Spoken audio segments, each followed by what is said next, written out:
장성철 소장님 그리고 김준일 평론가님하고 같이 인사드리면서 정치가 경제다 시작하겠습니다. 안녕하세요. 안녕하세요. 네, 어서 오세요. 반갑습니다. 네, 아유 제가 지난주 금요일 날 김준일 평론가 나온 방송 보셨어요? 요즘 저도 금요일에 출연시켜 주세요. 주가 얘기 좀 같이 하시길. 저 진짜 주가 전문가라니까요. 근데 뭐 손해 어떻게 많이 하면- 보셨다면서요? 그러니까 어떻게 하면 실패 안 할 수 있는가? 손해 안 보는가? 그럼 그러니까 본인의- 어떻게 하면은 돈을 딸 수 있는가? 이거는 제가 모르고 어떻게 하면 돈을 안 잃을 수가 있는가? 제 노하우는 있습니다. 아니 그거는 노하우 있으신 것 같은데 김준일 리딩방 만들자는 댓글이 금요일 네. 방송에서 나왔는데 뭐 제가 무슨 33%. 주식 전문가 행사를 하면은 진짜 고수들이 비웃죠. 뭐 통장 인증해라 이제 이런 댓글 나올 겁니다. 뭐 옛날에니까 하도 오래전이고요. 저는 뭐 제가 주식 전문가라고 생각을 하진 않지만 중요한 거는 장기 투자하면은 결국은 돈은 번다. 예. 그리고 과세는 해야 된다. 뭐 이미 이거가 과세는 메시지입니다. 절대로 안 된다. 과세. 다음에 토론하시죠. 머리 아파지기 시작하네. 종합소득세, 근로소득세도 깎아달라고. 금투세 폐지 반대 막 얘기하셨어요. 금요일 날 나오셔서. 금투세는 폐지해야 됩니다. 폐지해야 시행하면 안 된다. 됩니다.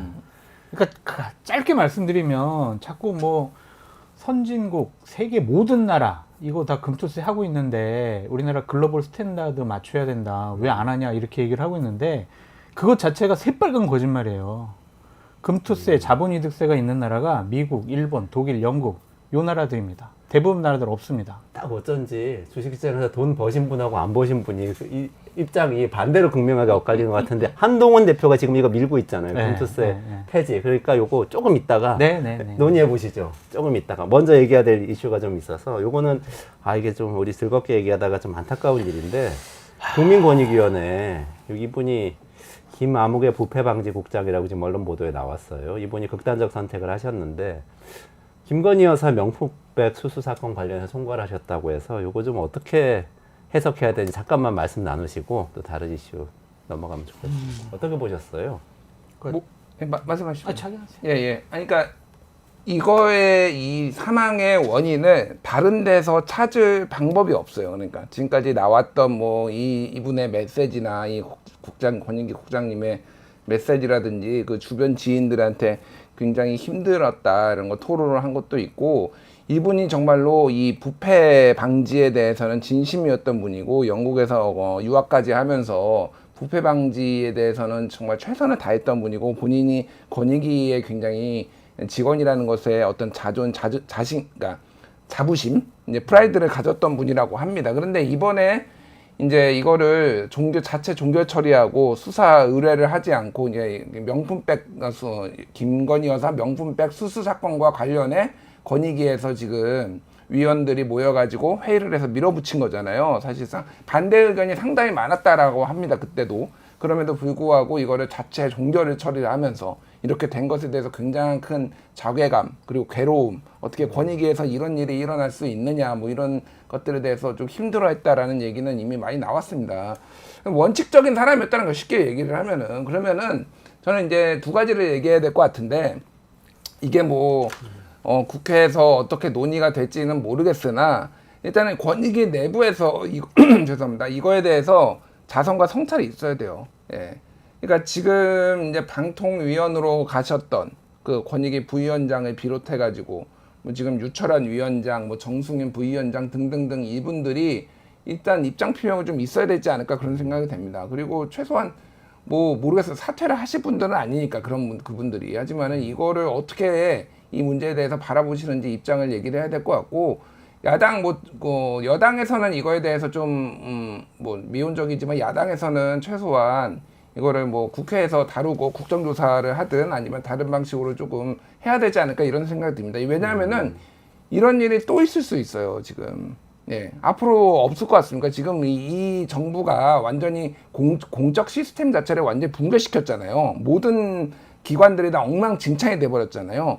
권위가 아니더라도 다른 데에서도 또 이런 일이 벌어질 수가 있습니다. 그런 거를 조금 방지하기 위해서라도 맘대로 김건희의 나라처럼 이렇게 맘대로 하는 거는 막기 위해서라도 이거는 조금 강하게 해야 될 필요가 있다. 저는 개인적으로 그런 생각합니다. 예. 극단적 선택하신 정황이 직접적으로 밝혀지진 않았는데 그 직전에 통화를 했다는 이지문 한국청년운동본부 이사장 예전에 군 부재자 투표 고발을 하셨던 그 부정선거 고발을 하셨던 이지문 총리 그분이시죠. 이분이 통화했다고 하면서 본인이 그 결정과 관련 종결 결정 김건희 여사 관련된 종결 결정과 관련된 괴로움을 토로했었다 이런 얘기를 하셨어요. 그래서 약간 우리가 그런 방향으로 생각할 수 있지 않나 이런 생각을 좀 품고 있는 겁니다.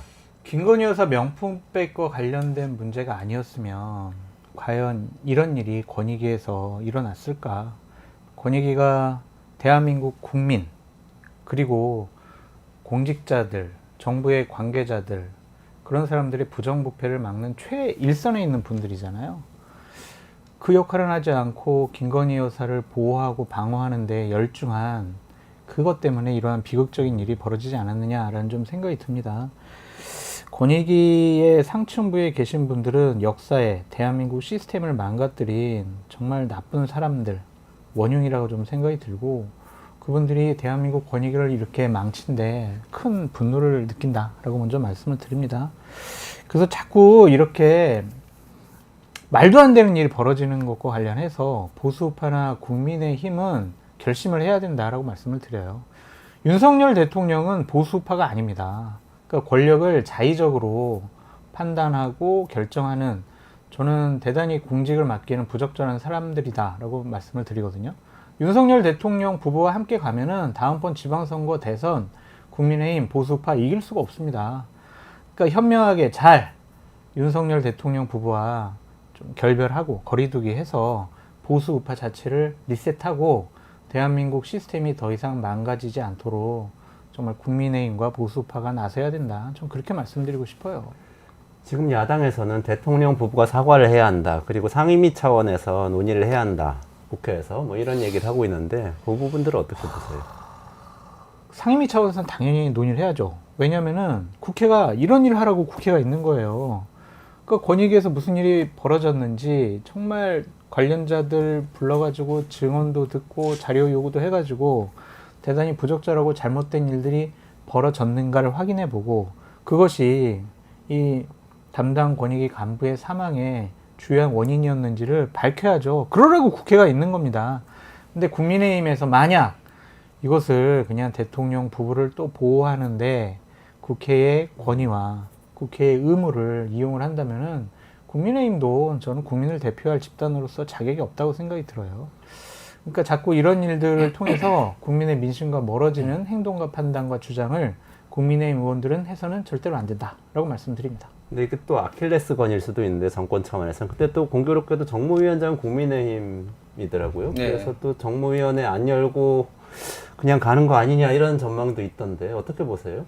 뭐 안 열 수도 있죠. 뭐 지금 여당이 제대로 기능을 하는지 저는 궁금합니다. 사실은 이거는 여는 게 맞아요. 뭐 여야 이런 걸 떠나서 당연히 열어야 되는데 지금 정무위원장이 누구죠? 제가 지금 확인을 못 해가지고 제가 확인해 보겠습니다. 예, 어쨌든 이게 지금 얼마나 문제냐면은요, 이거를 지금 정승윤 부위원장이 주도를 했다라는 거예요. 근데 연약한 여자를 교묘하게 함정 수사로 이용했다 이런 논리로 이제 이거를 자체 종결시키고 수사를 안 넘겼다라는 건데 모든 게 김건희에서 막히고 김건희한테 아부한 사람들이 잘 나가요. 자, 지금 이번에 시청자 미디어 재단에 임명된 분이 있어요. 최철호라고 있어요. 이분이 선방심의, 선거방송심의위원회에서 이제 위원으로 맹활약을 했거든요. 근데 이분이 무슨 얘기를 했었냐면은 그때 김건희 여사 김건희 특검법에 대해서 SBS 편상욱의 브리핑에서 그 야당 의원이 김건희 특검을 해야 된다고 하니까 김건희 여사 특검이라고 해야지. 무슨 얘기야? 라고 해가지고 SBS를 징계를 했는데 나중에 MBC가 이제 그 명품백 관련해서 스트레이트였나 거기서 보도를 하니까 아니 아주머니가 평범한 아주머니가 받을 수도 있지 이런 얘기를 해가지고 또 앞에는 여사님이라고 여사 안 붙였다고 또 막 난리 쳐가지고 방송사 징계주더니 여기선 아주머니가 받을 수도 있는 거 가지고 왜 그래 그러면서 또 징계주고 논리도 하나도 없어. 그 사람이 지금 시청자 미디어 재단으로 이번에 갔습니다. 지금 이진숙이 가자마자 2명 산하기관 2개가 있거든요. 하나는 그 코바코 한국방송광고진흥공사의 민영삼 안치고요. 여기에 최초로 왔었습니다. 민영삼은 본인이 김건희 여사랑 얼마나 가까운지 주변에 엄청 얘기하고 다니는데 지금 저도 코바코에 아는 직원이 있어서 얘기 들어보니까 와서 하는 얘기가 전부 다 내가 김건희랑 얼마나 가까운지 그런 얘기하고 다닌대 직원들한테 진짜로. 그러니까 이게 뭐냐고 이게. 그러니까 나라가 엉망진창이 됐어요 지금.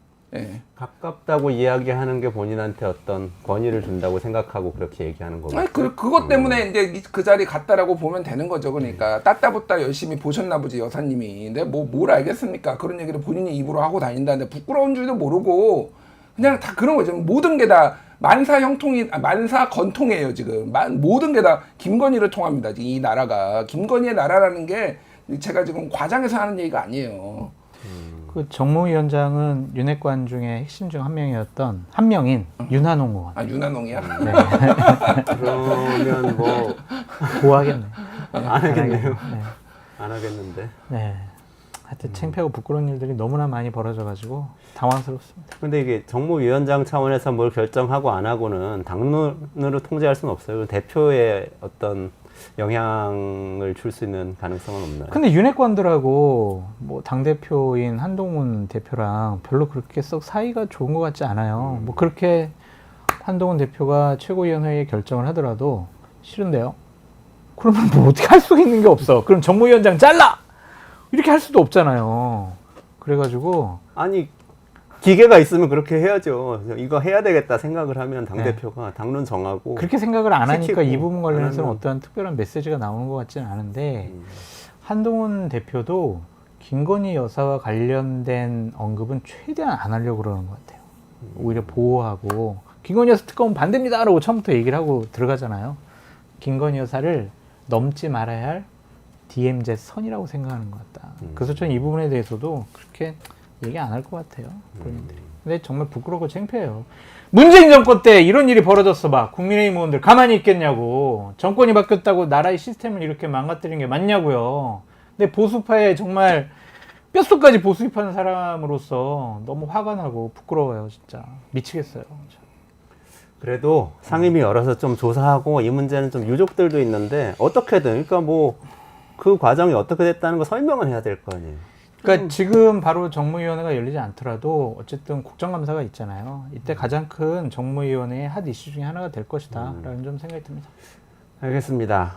조금 더 많은 게 밝혀지면 좋겠는데 여기까지 말씀 나눠야 될 것 같고요. 네. 일본 얘기를 좀 넘어가 보죠. 이 친일 문제가 다시 또 일본 문제, 친일 문제 이게 우리 정치의 중심으로 떠오르는 것 같은데 광복절도 앞두고 있잖아요. 그래서 사도광산 문제 이게 좀 계속해서 야권에서는 공세를 벌이고 있는데 어떻게 보셨어요? 아니 그러니까 뭐 사도광산 문제는 정부가 할 말이 없죠. 이걸 뭐 없는 게 아니라 외교부 장관 사퇴해야 되는 거 아니에요? 그러니까 모르겠어요. 그러니까 일단은 저쪽에서 양해가 아니라 뭐지? 강제성을 받아들이기도 했다라고 했는데 이재정 의원한테 제출한 내용을 보니까 저쪽에서 강제성 여부를 인정하는 거를 거부했다라고 했잖아요. 일단 거짓말을 한 거잖아요. 일단은 그러니까 협상을 뭘 한 거냐 도대체. 그리고 이거는 키를 우리가 쥐고 있어요. 뭐 유네스코에 이제 문화유산으로 등재를 하려면은 만장일치가 돼야 되는데 한국에 한 명만 반대를 해도 이거는 못 되는 거니까 그럼 그걸 가지고 지렛대로 협상을 해야 되는 거고 도대체 어느 나라 외교부인지를 모르겠어. 그러니까 이게 한국 외교부가 하면은 한국의 국익에 이제 맞게 해야 되는 거 아닌가요? 그 사도광산이 유네스코 문화유산으로 등재가 안 되면은 한국의 이익이 침해됩니까? 전 잘 모르겠어요, 그거를. 그러니까 물론 한일 관계가 굉장히 중요하죠. 하지만 어느 나라도 어떤 나라하고도 약간의 긴장 관계는 있는 거예요. 그럼 일본 아니라 뭐 중국하고도 그렇고 그러니까 미국하고도 우리도 모든 거에다 미국이 원하는 거 들어줄 수 없잖아요. 미국의 방위비 분담금 트럼프가 대통령 돼서 5배 올려달라고 하면 올려줄 겁니까? 협상을 해야 될 거 아니에요. 이것도 당연한 거예요. 그러면 우리가 그러면은 받아낼 수 있는 거 받아내고 군함도 같은 경우에도 지난번에 본인들이 전시관 만들겠다라고 했는데 1000km 떨어진 980km 떨어진 도쿄에다가 만들었으면 야 그러면은 군함도도 여기다 옮겨 바로 앞에다가 해줘. 그리고 이것도 제대로 2km 떨어진 아무도 안 가는 데다가 전시관 만들지 말고 바로 앞에다 해줘. 그러면 우리가 이거 통과시켜 줄게. 강제성 명기해줘. 이렇게 딜을 한 흔적이라도 있어야 될 거 아니에요. 근데 이거는 그냥 해줬다라는 거는 이거는 그냥 쉽게 얘기를 하면은 윤석열 대통령 때문이다. 제가 보기에는 정부의 방침 외교부 장관이라고 매국 놓을까요? 그러면 그런 생각을 가지고 있을까요? 그러니까 정부의 기조가 대통령이 저렇게 생각을 하시고 말씀을 하시니 이거는 뭐 지시를 받았든 알아서 뭐 기었든 그렇게 된 거죠. 그래서 그 대통령이 참 오므라이스 좋아하시는 거는 이해를 하는데 오므라이스 그냥 가서 일본 가서 많이 드셔라 그냥. 그게 엄한 나라의 완전 정체성까지 이렇게 망가뜨리지 말고 좀 그렇게 말씀드리겠습니다. 네. 근데 우리 끝내주는 경제의 작가님이나 PD님이 반정부주의자예요? 아니면은 윤석열 정권이 이렇게 국정 운영을 잘못하는 거예요?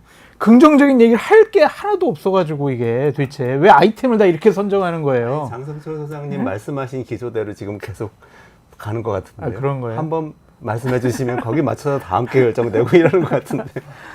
그러니까 지금 김준일 평론가님 말씀 잘 해주셨듯이 이해하지 못하는 일들이 계속 참 벌어지는 거죠. 이건 외교가 아니란 말이에요. 이건 굴욕이에요, 굴욕.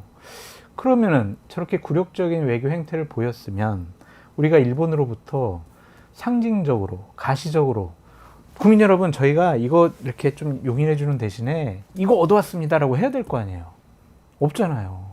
그럼 뭐예요 이게? 완전히 그냥 호구 잡힌 거, 퍼주기 한 거 그거밖에 안 된다. 이거는 외교부 장관이 자기 직을 걸고 대통령님 안 됩니다. 이런 식으로 해서는 안 됩니다. 역사에 큰 죄를 짓는 겁니다. 후손들 얼굴 어떻게 보시겠습니까? 라고 하면서 외교부 장관직을 던졌어야 해요. 근데 그러지 않고 그냥 분명히 대통령실에서 이러한 입장과 기조를 관철시켜라 라고 했을 것 같은데 이게 정말 공직자들이 이래서 되는가 또 그런 생각도 좀 듭니다.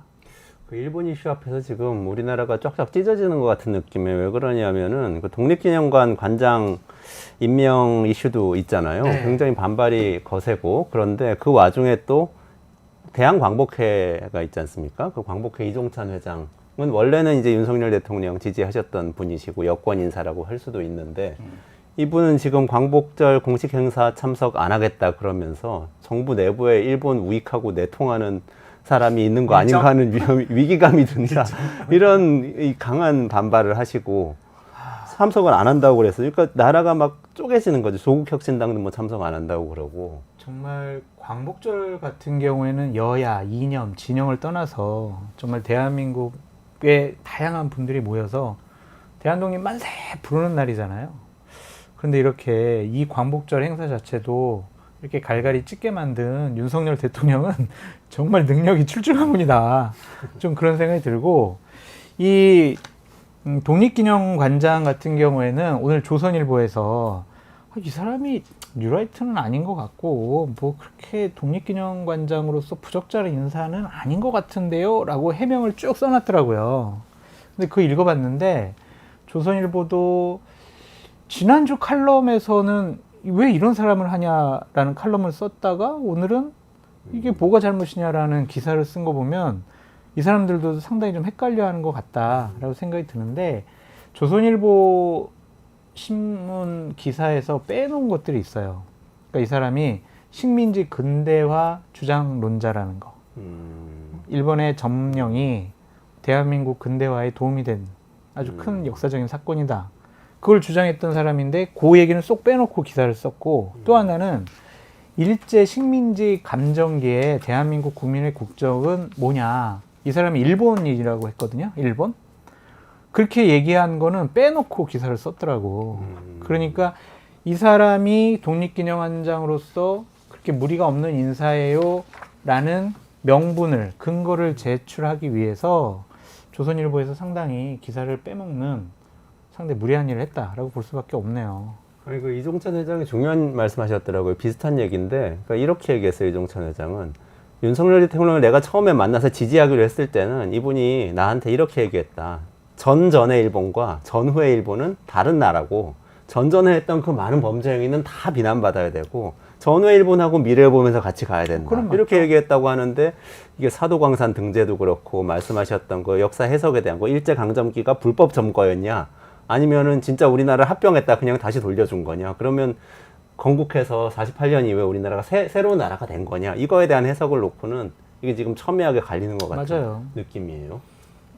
저는 그러니까 이 이승만을 추켜 세우기 위해서 이 무리한 이런 이제 역사적 인식까지 다 동원이 된다라고 보거든요. 그러니까 뉴라이트 계열이 이제 이게 왜 벌어지냐면은 그러니까 뭐 이승만도 공과가 있고 박정희도 공과가 있고 뭐 이렇다면은 뭐 김대중도 공과가 있고 다 공과대로 평가를 하면 돼요, 사실. 근데 이승만을 무결점의 무오류의 건국의 아버지로 만들려고 하면은 이승만과 대립을 했던 사람들이나 그쪽 계열의 사람들을 다 악마로 만들어야 되는 거예요. 그러면은 그게 이제 뿌리가 이렇게 되는 거예요. 그래서 지금 김구를 계속 테러리스트라고 얘기를 하고 8월 15일에 테러리스트 김구라는 책이 발간이 돼요. 아, 그래요? 예. 이게 누가 하냐면은 정안기 낙성대 경제연구소 연구위원인데 이 사람이 이제 그 반일 종족주의 저자 중에 한 명이거든요. 이영훈 그리고 교수하고 이영훈하고 그리고 이번에 한국학중앙연구원 원장이 된 그 이제 김낙년 그 이제 동국대 경제학과 교수 다 이제 같은 부류예요. 그러니까. 그분들이 식민지 근대화론자 아까 말씀하신 그분들인 거죠. 그러니까 이게 논리가 어떻게 됐냐면은 자 이런 거예요. 이승만 짱이야. 그러면 김구는 문제야. 김구가 이렇게 테러만 하려고 하고 오히려 단독 정부 수립한 것에 대해서 비판이 있는데 통일을 해서 이렇게 하나의 한국을 만들려고 한 김구는 문제가 많았던 인물이고 김구가 특히 임시정부에서 주축이 돼서 활동을 했던 사람이니까 임시정부도 문제가 있는 거야 라고 하면서 임시정부 자체를 이제 부인을 하는 거예요. 그래서 헌법 전문에 있던 우리는 대한민국은 이제 임시정부의 법통을 계승하고 이렇게 적혀 있음에도 불구하고 임시정부를 지우려고 하는 그래야지 이승만이 이제 존재가 더 부각된다라고 보는 겁니다. 그러니까 이렇게 무리한 얘기가 나오는 거예요. 계속 김구를 치고 임시정부를 치고 그러니까 여기까지 지금 올라가는 거예요. 그래서 이거는 보수 우파 내에서도 주류라고 볼 수가 없어요. 그거를 지금 주류로 끌어올린 게 지금 윤석열이고요. 굉장히 삐뚤어진 역사관이다 이거는. 이거 누가 이거 인정을 하겠습니까? 일제시대 때는 우리는 그러니까 우리는 정부가 없었으니까 일본 국민이었다라고 얘기를 하면은 그거를 누가 인정을 하겠냐고요. 그러니까 물론 이제 임시정부가 정말로 정부였느냐에 대해서는 논란이죠. 왜냐하면 정부가 되려면은 국민도 있어야 되고 영토도 있어야 되고 이렇게 이제 주권이 있어야 되니까. 하지만은 우리가 그렇게 인정하기로 한 거는 여기를 역사의 공백으로 남겼을 경우에 굉장히 많은 문제가 생기니까. 그래서 우리가 그 주권을 되찾기 위해 얼마나 노력을 했는지 1919년 임시정부 이후로 45년까지 그 항해 무장투쟁부터 해가지고 외교적 노력까지 이런 것들을 우리가 다 우리의 역사로 안으려고 하는 거거든요. 그러니까 이거를 인정 안 한다라는 거는 결국은 이제 식민사관까지 갈 수밖에 없는 거예요. 그러니까 이거를 주류의 생각으로 끌어올린 윤석열이 나쁜 사람이다. 제가 보기에는 진짜로. 한 가지만 여쭤볼 게 있는데 김준일 평론가님 그런 이승만 전 대통령에 대해서는 어떻게 생각을 하세요? 공은 공대로 과는 과대로 저는 평가를 합니다. 독재했잖아요. 4.19 혁명을 일으키고 뭐 마산에서 뭐 하고 뭐 3.15 부정선거하고 뭐 그거를 어떻게 미화를 하나요? 그거는 나쁜 거고 긍정적인 부분도 있겠죠. 그러니까 굉장히 초반에 혼란스러운 상황에서 뭐 이승만이 이제 집권을 했을 때 뭐 어느 정도 나라가 안정될 수 있었던 뭐 부분들 뭐 이런 것들도 있었고 미국에서 뭐 좀 과대평가됐다고 하지만 외교적 노력으로 미국을 독립운동에 뭐 이렇게 끌어들이기 위해서 외교적 노력을 했다라는 뭐 이런 부분 상대적인 것도 그냥 저는 영웅화 신격화하면 안 된다. 누가 됐든 그게 뭐 좌파든 우파든 그러니까 그 사람들의 공과 과를 같이 평가를 하면 되는 거예요. 근데 이 사람을 무오류의 사람으로 만들려고 하면은 이런 일들이 이제 벌어지는 거다 저는 그렇게 봅니다. 무오류는 안 되죠. 왜냐하면 여러 가지 부적절한 일들이 상당히 많았고 우리나라 민주주의를 후퇴시키는 일들이 많았기 때문에 그건 아닌데 저는 김구, 이승만 이 두 분 다 건국과 독립의 아버지라고 생각이 들거든요. 이분들이 어쨌든 1945년 이전에는 대한민국 독립을 위해서 뭐 중국에서, 미국에서 또 들어와서 정말 많은 노력들을 해왔기 때문에 그러한 공은 인정을 해줘서 막 진보 진영이나 좌파 진영에서는 이승만은 뭐 부정부패한 사람, 이 사람은 뭐 대통령으로서도 인정 못해. 그러한 일각의 시각에 대해서도 인정을 못하겠고 또한 보수파 뉴라이트 진영에서 김구에 대해서 폄하하고 여러 가지 뭐 김일성한테 이용당한 사람, 무능력한 사람으로 묘사하는 것도 잘못됐다고 생각이 들어요. 아, 그렇게까지 얘기하나요, 요새? 그럼요. 그러니까 김일성이 막 북한으로 초청을 해가지고 남북 이렇게 연합 합작하자고 한 것에 이용을 당했다. 김일성 체제를 공고화시켜 주는데 김구가 이용당했다. 막 그러면서 화면에 김일성은 앞에 가고 김구 선생은 뒤에 졸졸졸 따라가는 그런 것까지도 비아냥거리더라고요. 그러니까 그런 것들도 상당히 부적절하고 잘못됐는데 저는 그러니까 무조건 이승만을 폄하하고 김구를 폄하하고 이런 것들도 잘못됐다라는 좀 생각이 드는데 어쨌든 자리에 맞는 사람은 있을 거 아니에요. 독립기념관장이잖아요. 독립기념관장이 어떻게 식민지 근대화론을 찬성을 하고 일제시대 때 대한민국 국민의 국적이 일본이다라고 하는 사람 그걸 공개적으로 얘기하고 주장하는 사람은 어떻게 독립기념관장에 앉혀요. 그러니까요. 이건 말이 안 되죠. 이거는 그냥 자기가 어떠한 단체를 만들어서 거기서 그냥 발표하고 세미나하고 주장하고 그건 인정. 그런데 이거는 다른 문제잖아요. 공적인 기관 아니에요. 우리 독립운동가들이 지하에서 정말 울부짖을 것 같아서 저도 화가 나요. 지금 딱 뉴스에 떴는데 또 이분이 김영석 관장이 그 8.15 광복절 경축식을 독립기념관 차원에서도 계속 했었거든요. 37년 동안 해왔다는데 네. 이번에 취소했대요. 왜요? 본인이 정부 광복절 경축 행사에 가셔야 한다고 해서 라는 이해할 수 없는 이유를 뭔 말인지 잘 갔다가 와서 또 정부- 하면 되잖아. 그러니까요. 오전에 10시 갔다가 오후에 한 2시쯤 하면 되잖아. 기관장이 없는 상태에서 경축식을 개최하기 어려워서 취소하게 됐다. 이렇게 이해가 안 그럼 되는 취소를 해서 이거 논란이 더 커질 것 같아요. 참 진짜 처음 보는 일들이 이 정부에서 많이 발생하네요, 정말로. 화가 나네요. 근데 핵심은 장 소장님께 요거는 여쭤보고 싶은데 네. 김구 얘기하고 이승만 얘기할 때 뭐 개인에 대한 평가도 있지만 헌법에 있는 그 대한민국 임시정부가 우리 정부의 적통이다. 이거를 계승하느냐 아느냐 계승해야죠, 아니냐가 당연히. 사실 그거를 이제 부정하는 게 식민지 근대화론자잖아요. 그렇죠. 계승해야 되는 게 계승해야죠. 원래 우리나라 보수 우파의 입장이에요. 그러면 그렇죠. 그게 헌법 전문에 들어가 그걸 있잖아요. 부정하는 거는 주류가 아니라는 김준일 평론가 얘기는 맞는 거예요. 주류가 보수 아니다? 우파 그러니까 그렇죠. 그- 보수우파 당연히 그걸 부정하면은 보수 우파도 아니다 이렇게 얘기를 하시는 사이비 편인데. 보수우파죠. 그런 사람들. 사이비 보수우파를 보수우파. 흉내내서 거기 기생해가지고 자기 출세를 위해서 먹고 살고 싶어하는 사람들, 극단주의자들.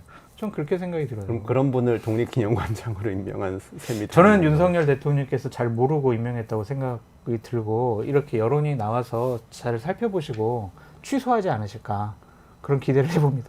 왜 그런 눈빛으로 쳐다봐요? 아니 그분 자체가 그냥 일본 사람이나 마찬가지인데 무슨 뭘 취소를 합니까? 그럼 광복절 경축사에서 전향적으로 검토해서 취소하기로 했습니다. 독립기념관장을 이 자리에서 바로 임명을 다시 취소하도록 하겠습니다. 내선일체야 내선일체 지금 거의 지금 무슨 취소는 무슨 취소야. 아, 좀 기대하기 어렵다 이런 말씀을 알고 화가 나요. 다음 주제 좀 여쭤볼게요. 이것도 광복절하고 연관이 있어요. 광복절 대통령 특사 때문에 지금 네. 분란이 일어나고 있는데 김경수 전 지사 복권 원래 야권 분열 전략이라고 막 야당에서 비판하고 나섰는데 갑자기 여권 분열이 되는 것 같은 이상한 느낌 어떻게 보세요? 그러니까요.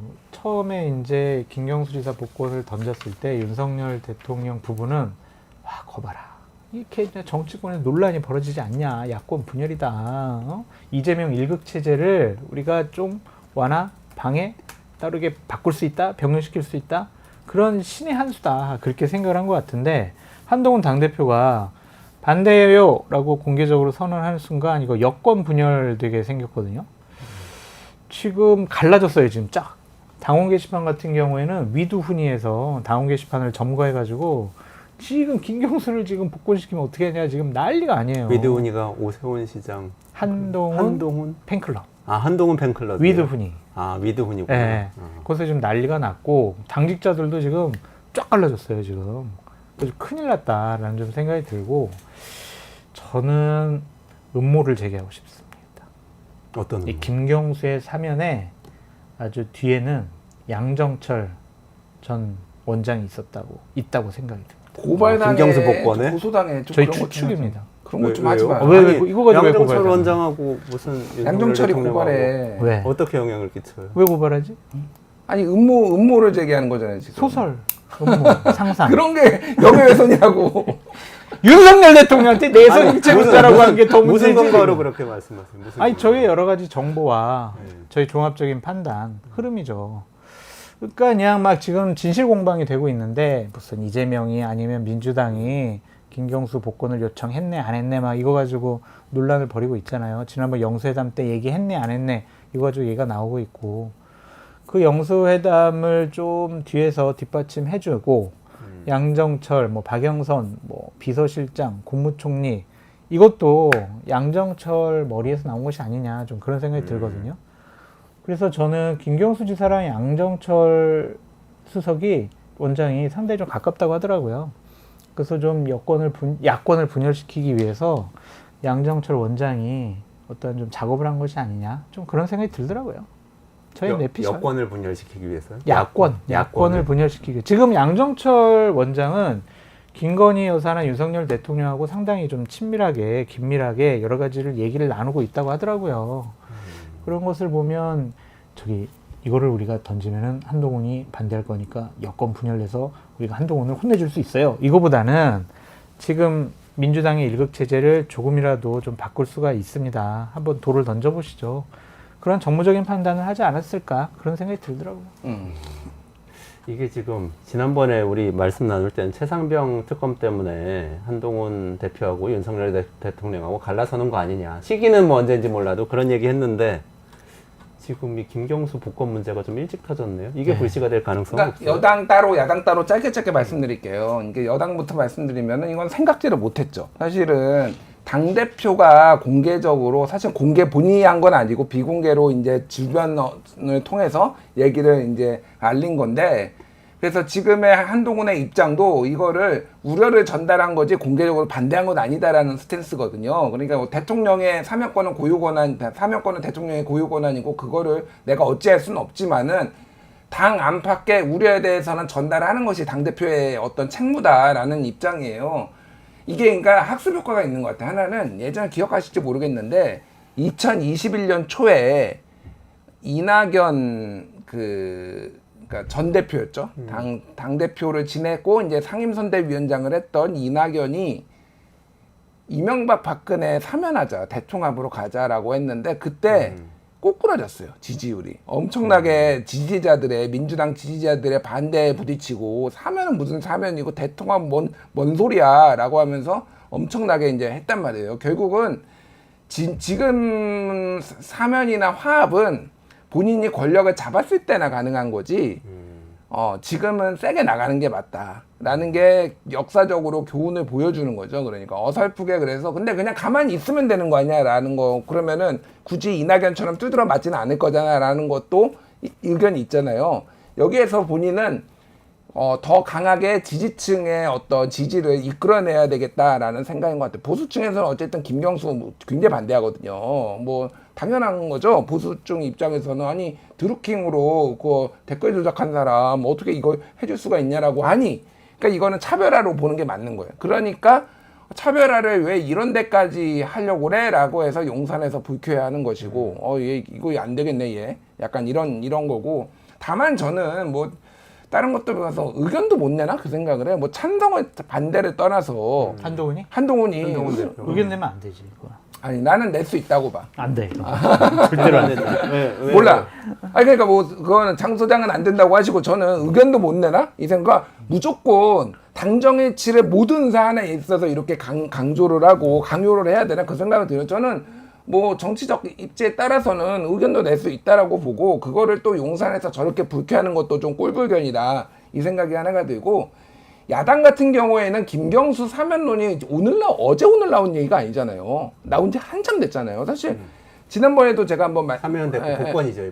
복권 그러니까 근데 이제 제가 보는 부분은 지금 이거를 가지고 누가 먼저 얘기를 했네 안 했네 가지고 싸우는 게 너무 웃긴다. 뭐 얘기를 했으면 어떠고 안 했으면 어때. 얘기했겠지. 그게 얼마나 진정성이 있느냐. 그러니까 3번 있었다라는 거. 한 번은 최근에 박찬대 권한대행한테 대통령이 용산에서 연락이 와서 그래서 박찬대가 정경심하고 김경수는 했으면 좋겠다라고 얘기를 하는 건데 그 톤이라는 거를 우리가 어떻게 알아요. 진짜 죽어도 이번에 정경심하고 김경수는 해야 됩니다. 이렇게 꼭 해야지만 이게 진정성이 있는 거야? 그러니까 이거는 너무 웃긴 거야. 그러니까 이간질을 하려고 서로 이렇게 하는 거죠. 용산에서는 김경수 얘네 친명들 김경수 풀어주는 거 별로 맞닥지 않아 했어. 이런 거 언론 플레이 지금 하고 있는 거고. 그러니까 이쪽 민주당에서는 아니야, 그런 거 아니야. 얼마나 이재명이 품이 넓은 사람인데 이미 오래전부터 우리가 요청을 해왔어. 이런 식으로 이제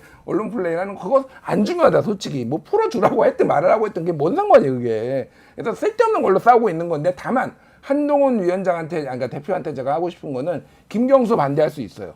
김경수 반대할 수 있지. 그러면은 조윤선, 원세훈 이 사람들 지금 다 사면 복권해 주는 거는 그러면 본인은 어떤 입장인지. 드루킹 때문에 댓글 조작으로 나라가 뭐 민주주의가 위기였으면은 그거보다 훨씬 더 민주주의가 진짜 위기였던 거는 원세훈이 한 거예요. 국정원이죠. 국정원 직원이 와가지고 댓글 달았는데 왜 이거에 대해서는 침묵? 그럼 다 반대해야지. 본인이 공개적으로 저는 원세훈도 반대하고 김경수도 반대하고 다 반대합니다. 민주주의는 이런 식으로 하면 안 됩니다라 하면 내 그 진정성 인정. 근데 비겁하게 김경수만 쓱 반대하고 지지층한테 아주 못된 것만 배웠다. 그래서 비판하시는 거고. 근데 안 오랜만에 된다는 거는 안 된다고 하셨잖아요. 약간 한동훈 대표가 그런 의견 내면 안 된다고. 복권에 반대. 어휴, 대통령이 아직 확정하고 결정한 건 아니지만 법무부 사면심사위원회에서 건의했다라는 거는 용산에서 명단 이렇게 할 테니까 이거 좀 해가지고 올려, 이렇게 사전에 조율해서 끝난 거거든요. 그럼 대통령의 뜻과 의지가 반영된 건데 그것을 공개적으로 반대한다? 그건 영린을 건드린 거다, 그렇게 볼 수 있어요. 그러니까 비공개적으로는 이것 좀 안 될 것 같습니다, 이거 하지 마십시오, 이제 이렇게 얘기를 할 수가 있는데, 공개적으로 하겠다라는 것은 대통령과 나는 다른 길을 가겠다라고 선언한 거거든요. 그렇잖아요. 대통령이 결정해서 공개적으로 반대하는 거는, 이거는 좋아요, 나 대통령님하고 같이 정치 안 해, 나 같은 플랫폼 안에 없어, 나 대통령 무시하고 난 내가 할 길 갈 거야, 이러면 여권의 당대표 할 수가 없어요. 왜냐하면 어쨌든 여권은 대통령을 따르는 집단이기 때문에 그거를 내부적으로 정치적으로 비공개 조율하는 것은 맞는데, 이렇게 불쑥 던지는 것은 상당히 좀 무리가 있어 보인다, 잘못된 행태다. 전략적으로 잘못됐다는 거예요? 아니면 옳지 않다? 전략적으로 잘못됐죠. 전략적으로 잘못된 네, 것이다. 저는 그렇게 봐요. 그러니까 이게 대단히 한동훈 체제가 위험해질 수가 있어요. 그러니까 예를 들면은 대통령께서 내 더럽고 치사하지만 진짜 한동훈 내가 체면 한번 내가 살려준다. 네, 진짜 한동훈이 반대했으니까 이번에 그럼 조윤선, 원세훈까지 그냥 다 이제 복권에서 제외, 이렇게 하면은 문제가 없이 끝날 수 있어요. 근데 뭔 소리 하는 거예요 지금. 대통령의 고유 권한을 지금 건드렸어? 한동훈 무시. 그냥 그 사람들 다 복권시켜봐요. 한동훈은 완전히 여권 내에서 리더십과 권위를 잃어버리는 그런 단계로 갈 수밖에 없어요. 그러면은 친윤들이 이제 더 바로 할 거예요.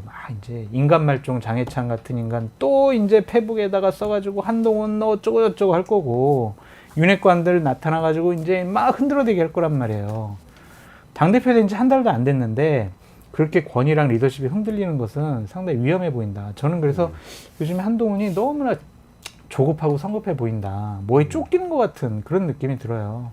그래서 한동훈 리더십에 대해서 우리가 한번 얘기를 해봤으면 좋겠는데 상당히 위험해 보인다. 아니, 내선일체 강조하는 친일 대통령하고 같이 갈 수 없다는 거 아닙니까? 내선일체 안 하셨어요. 왜 그래요? 우리 대통령이 그럴 사람은 아니잖아요. 우리가. 그러니까 한동훈도 홀로 서게 해야지. 언제까지 친일 대통령하고 같이 갈 수 있어요? 저렇게 여권을 분열시키려는 음모에 대해서는 저는 결단코 반대합니다. 그래서 네? 대통령 어떻게 할 것 같으세요? 그러면 그냥 임명하겠지 뭐. 아니, 그러니까 복권 그대로 복권 간다? 하겠지. 왜냐면 조윤선, 아니, 근데 여기에서 만약에 김경수나 이 사람들을 빼면은 대통령은 완전히 면이 상하는 거예요. 그러니까. 그래도 극적으로 한동훈 편 들어줄게 하면서 할 수 있지 않을까?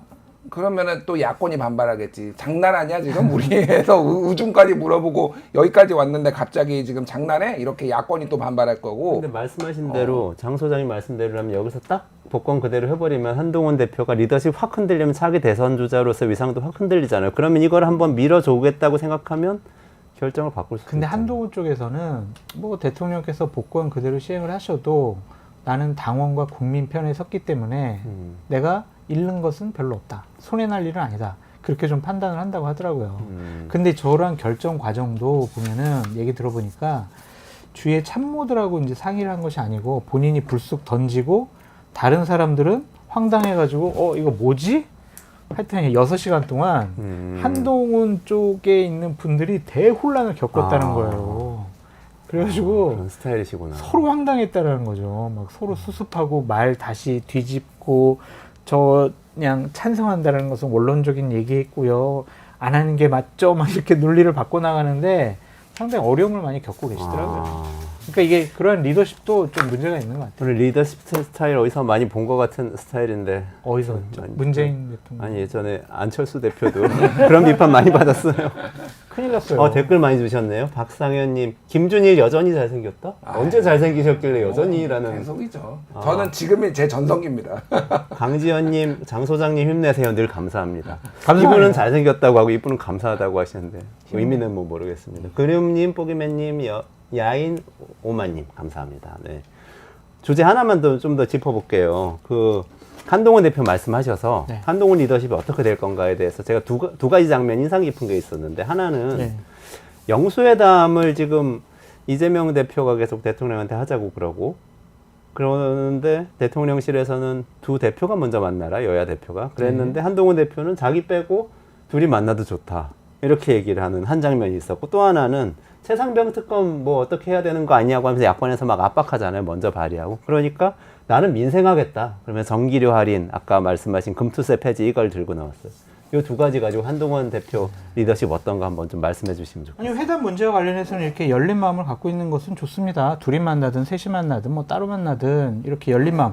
아니 저 빼고 만나시면 절대로 안 됩니다. 저 꼭 끼워주세요. 이런 것이 잘못된 행동이지. 이전까지는 이렇게- 보통 그러지 않았어요? 네. 당대표들이? 근데 어쨌든 여야 간의 대화가 너무나 막혀 있으니까 물꼬를 트기 위해서는 자기 자신은 마음을 비웠다. 이런 모습 보이는 것은 괜찮은데 최상병 특검과 관련해서는 상당히 우려스럽게 보는 게 점점 발을 빼는 것 같아요. 한동훈은 언급을 안 하려고 그러고 장동혁 최고위원이 나와가지고 지난 금요일에도 나와가지고 에이 뭘 또 그거 지금 상황이 좀 변경된 것 같은데 뭘 굳이 지금 또 막 이렇게 얘기를 하더라고요. 이거는 한동훈 당대표가 계속 이런 모습을 보이면 저는 당대표로서 차기 지도자로서 자격이 없다고 생각을 합니다. 이 부분에 대해서는 명백하게 본인이 전당대회에 나오기 전에 했던 얘기대로 해야 된다. 그렇게 말씀드려요. 그 이재명 대표가 예전에 영수회담 전에 영수회담 하자고 하니까 그때는 김기현 대표가 나랑 만나야지 무슨 얘기야 이렇게 했거든. 그러니까 그게 이제 달라진 거예요. 근데 용산 입장에서 보면은 한동훈이 이렇게 나오는 게 정말로 원하는 걸까? 그 생각이 들어요. 왜 그러냐면은 한동훈이 나랑 만나야지 당대표 대 당대표로 여당 야당이 그래야지 이제 영수회담을 좀 연기를 하거나 안 하거나 그러는데 갑자기 한동훈이 자 만나세요 두 분 이렇게 하면은 뜬금없잖아. 조금 뻘쭘하잖아. 안 만나기도 그렇죠. 지금 여당 대표도 만나라고 하는데 왜 안 만나? 그러면서 국회 정상화가 먼저라고 얘기하는데 자 만나십시오 이렇게 하면은 그래서 정말로 이게 용산이 원하는 걸까? 한동훈은 멋있어 보이려고 하는 거다. 내가 보기에는. 아니, 스타일리스트예요. 전략적으로 근데 반기를 주는 거 아니에요?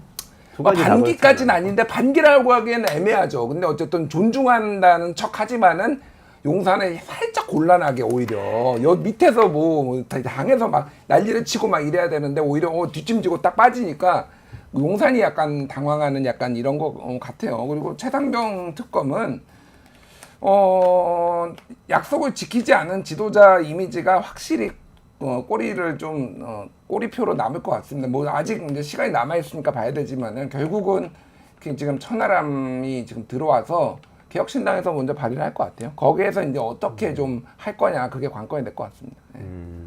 그러면은 뭐 금투세 폐지, 전기요금 할인 이런 민생 드라이버는 임팩트는 별로 없겠다 이런 판단이세요? 금투세는 민주당이 결정권을 쥐고 있는데 민주당이 조만간 지금 당론을 결정한다고 하니까 한동훈이 그러니까 만약에 이제 폐지가 되거나 연기가 되면은 한동훈이 본인이 했다라고 자랑은 하겠지만은 결국은 민주당이 더 주목을 받을 수밖에 없을 것 같아요 앞으로도. 금투세 문제 짧게만 말씀드리면 자꾸 뭐 글로벌 스탠다드 미국 하는데 왜 안 해? 우리 선진화된 금융 시스템 도입해야 돼라고 하는데 미국은 개인 투자자, 소액 투자자들을 보호할 수 있는 여러 가지 제도적 장치들이 있어요. 공매도 같은 경우도 개인 투자자들을 일방적으로 불리하게 지금 시스템이 규정이 되어 있고 미국 같은 경우에는 1년 이상 장기 보유했을 때는 1억까지는 또 세금을 또 안 매겨요. 그리고 증권거래세도 미국은 없어요. 우리나라는 그러면 금투세까지 하면 이중과세가 되고 1,400만 개인 투자자, 소액 투자자들에게 이것은 상당히 불리한 여러 가지 제도를 도입하는 거다. 그러니까 금투세 가져올 수 있어요. 자본, 소득세, 이익세 도입할 수 있어요. 하지만 선진화된 다른 금융 외국의 그러한 금융 시스템도 함께 도입을 해라. 그래서 금투세는 내년에 바로 시행하지 말고 다른 제도도 보완을 해가지고 나중에 좀 도입을 해라. 그렇게 말씀드려요. 그러니까 그런 제도를 보완하기 위해서라도 금투세를 해야죠. 맨날 저 얘기예요. 선진화된 거 언제 금투세 하기 합니까? 전에 개인 투자자도 그러니까 어떻게 할 그동안도 거냐고. 2년 동안 뭐 했냐고요. 그러니까 상법을 개정하면 된다. 상법 개정 안 하잖아요. 아니, 민주당이 지금 다수당이니까 해야 되고 국민의힘도 지금 집권 여당이니까 해야 민주당이 되는데 반대하는 게 아니라 국민의힘이 상법 개정안 반대합니다 지금. 왜 하냐고요? 왜 상법 개정을? 그것도 잘못됐다 이거지 제 말은. 왜 잘못했어요 그게. 주주의 이익을 보호할 수 있도록 상법에 넣으라는 거 아니에요. 네. 최대 주주만 하는 게 아니라. 그러니까 이번에 금투세 이 세금 하나 문제만 갖고 여야가 좀 싸우지 말고 자본시장을 위해서, 금융시장을 위해서 이 주식거래와 관련된 여러 가지 제도적인 세금 체계를 좀 체계화해라. 자, 저 국민연금 그렇게 어디 말씀드려요. 갔습니까? 왜? 대통령이 곧 8월 말에 얘기하신다잖아요. 좀 21대 지켜보세요. 국회 좀. 말에 국민연금을 포괄적으로 다 얘기해야 된다. 22대 가자마자 해야 된다 했는데 지금 한 마디도 안 나와요. 원래 그런 거예요. 지금 딱 8월 말에 지나면은 하신다잖아요. 또 이제 다 구라입니다. 구라 전부. 그냥 시행하고 시행해서 뭐 문제가 있으면 개정하고 또 필요한 거 있으면 바꾸는 게 맞지. 이것 때문에 미루고 저것 때문에 미루고 아무것도 안 돼요. 아, 예. 근데 짧게 말씀드리면 정말 주식 투자에 막대한 손해를 보고 있는 개인 투자자들이 김종인 평론가님 얘기 들으면 진짜 화가 난다니까요. 그분들은 어차피 세금 안 내요. 이익이 나야 되는데 나는 그분들이 다 세금을 냈으면 좋겠어. 5천만 원 이상씩 다 벌어가지고 다 세금 내는 아름다운 세상. 그래서 상법 개정안 내가 강력하게 얘기를 한다니까. 그렇게 개인 바꿔야 된다고. 투자자들이 세금을 낼 수 있도록 여러 가지 주식 관련된 법률과 규정을 좀 제대로 좀 완비 좀 해라. 그렇게 말씀드려요. 같이 하자 같이. 생생하네요. 수익률 마이너스 30%인 장성철 소장님, 수익률 33%인 플러스 김준일 평론가님, 이렇게 서로 상대방을 위해서 토론을 하시는 모습 너무 저는 아름답습니다. 1,400만 네. 개미 투자자들의 입장을 대변하는 장성철 소장이 되겠습니다. 지금까지 정치가 경제다였고요. 장성철 소장님, 김준일 평론가님하고 같이 진행했습니다. 여기서 인사드리겠습니다. 네, 고맙습니다. 감사합니다.